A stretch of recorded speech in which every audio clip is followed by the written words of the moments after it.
If this is your first time tuning in to Koolout Radio, here are some things that you've missed. Koolout Radio. So 1063 New Home, Ricky Smiley in the morning, 5 a.m. to 9 a.m. and I'll be sure at night, 7 p.m. to midnight. It's your boy Koolout in the afternoons. And you guys, I'm also broadcasting from home. This is the 8th day. And I'm also streaming from our social media page, man. I'm on our Facebook page, 1063 Chicago on Facebook. And I'm doing a live Facebook broadcast every day that we have to shelter in place. So come through and hang out with us, drop in, say what's up. Man, you are all family to us. So this is just my part to sort of help take our mind off things. But unfortunately, this particular interview hits home, and it's going to hit you guys with some reality. Earlier, I reported that one of our Chicago entertainers, our comedians, one of our loved friends of Chi-Town, was diagnosed with COVID-19 and was hospitalized. Baldhead, for those of you who do not know who I'm speaking with, Baldhead Phillips, great guy, and was very sad to hear the news. So, of course, I'm going to do my due diligence. And ladies and gentlemen, on the phone, let's show some love for this brother right now. Mr. Baldhead Phillips, how are you, brother? What's going on, man? I'm all good, man. Can't complain. You know, got to keep on fighting in the fight. Man. Baldhead, brother, I'm so glad to hear your voice, man. Well, let me get right to it because I know we don't have a lot of time. How did you catch COVID-19? Well, I did a lot of shows. I did a tour, and I did some other stand-up shows. I had a big birthday show that I have every year and brunch that I have. A lot of people come out. A lot of people show up. And it was still at the beginning of everything, well, to our knowledge, the beginning of everything. And it just was me being in contact with people. You know, being in contact with a lot of people, shaking hands, hugging, taking pictures, you know, being in a lot of close proximity with people. And then as I was leaving to go home a couple of weeks later to head to Atlanta, I got on a plane at Wednesday. My throat was kind of itchy or scratchy, you know what I'm saying? And I had to change my flight, and I had a layover. So from Chicago to Orlando, and from Orlando to Atlanta, everything escalated. My throat, the feeling in my throat, I got a temperature. I was real dizzy, real nauseated. It was real crazy. So when I got off the plane, I went straight to the emergency room. And they kind of misdiagnosed me and said that I had strep throat. And then that's when they messed around and gave me ibuprofen for the pain for the strep throat and some antibiotics. That kind of escalated everything. And when the soreness in my throat was, I had to go back because I couldn't breathe. And I'll give you an example of how I was breathing. You remember Harlem Nights? Yeah. When they got the captain or whatever in the vault, and Eddie Murphy told me, said, man, take short breaths. That's how I was breathing, and I wasn't in no vault.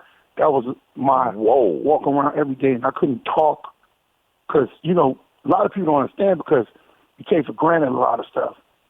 My having a regular conversation like I'm having right now, I would have died. I couldn't have did it because I couldn't breathe. And I had to go back to the emergency room. And then that's when they seen all the symptoms and everything. And they said I had viral pneumonia.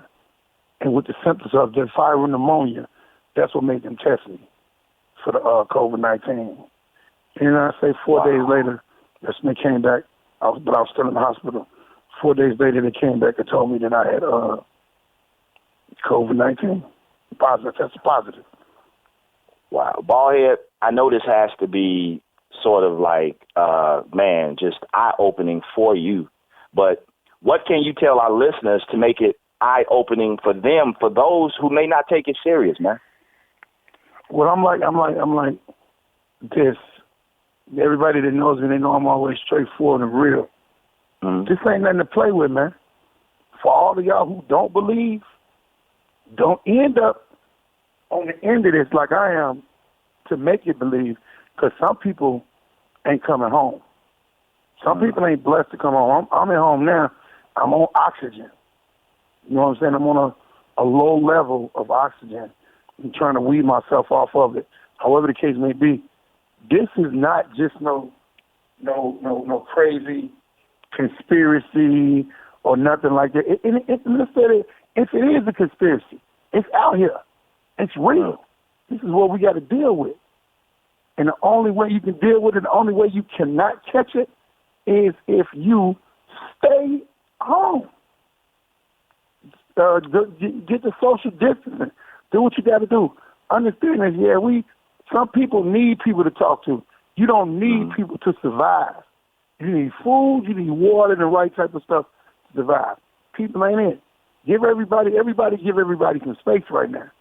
Go in the house, sit down, get to know the people you with. If you think you don't know them enough, get to know them again. Put your phone down, play them old games, Monopoly that we used to play. Do whatever it is you got to do to stay safe. Because this out here ain't no color, ain't no religion, ain't no age. It's on you, and it ain't playing. Ladies and gentlemen, that's Baldhead the comedian. And what he's saying, it ain't funny. Baldhead, man, tell everybody where they can reach you if they want to keep up with you, follow you, and just, follow your progression as you go through this coronavirus. On social media, on Facebook and Instagram, it's comedian Baldhead Phillips, comedian Baldhead Phillips. I got a YouTube page too that I'll be putting some stuff up for my podcast. My podcast is called Baldhead's Podcast on YouTube. And man, I'm gonna be here. Anybody know me? They know I'm a fighter. Koolout, I ain't playing. I can't go no other way. This happened for a reason for me to talk to people, because I see a lot of people, especially from my city, not thinking that this is real, not believing it, thinking it's something that's just it don't hit people. But it's been hitting home a lot of ways. And another thing that made it real, before I get up out of here, I was in the observation place. I saw 2 bodies getting taken up out of there while I was there. And the way you say 2 bodies? 2 bodies. 2 people passed. One person was like, I think four doors away from me. And the way the observation room, it was basically like a cell. A bed, a sink, and a toilet, and a TV. When I seen the first person go past, I was like, what is that? It looked like it seemed like they had a person in some saran wrap. I didn't know what it was, but one of the nurses was like, that was a person that just passed. And I was like, what? And then, like, the next morning, another one had went past. Wrapped the same way. It was. I'm from the hood, man. I haven't seen bodies before, but to be in that close proximity, and then to know I'm in a medical place, so I'm like, I got to get up out of here. All right, ladies and gentlemen, that's Baldhead. Baldhead, I appreciate you, brother, man. We got to get up out of here, man. You guys follow Baldhead, get at him. I'll be talking to you again, brother, after the show, man. Baldhead, I'm glad that you're on the upward trajectory of getting better, man. And thank you for just keeping us updated, man. Real talk. Thank you for having me, man. Much love to everybody. No problem, brother. Anytime. All right, guys, it's Koolout in the afternoons. So, 106.3. When life puts too much on your plate, don't stress. Relax your mind. Koolout on Soul 106.3.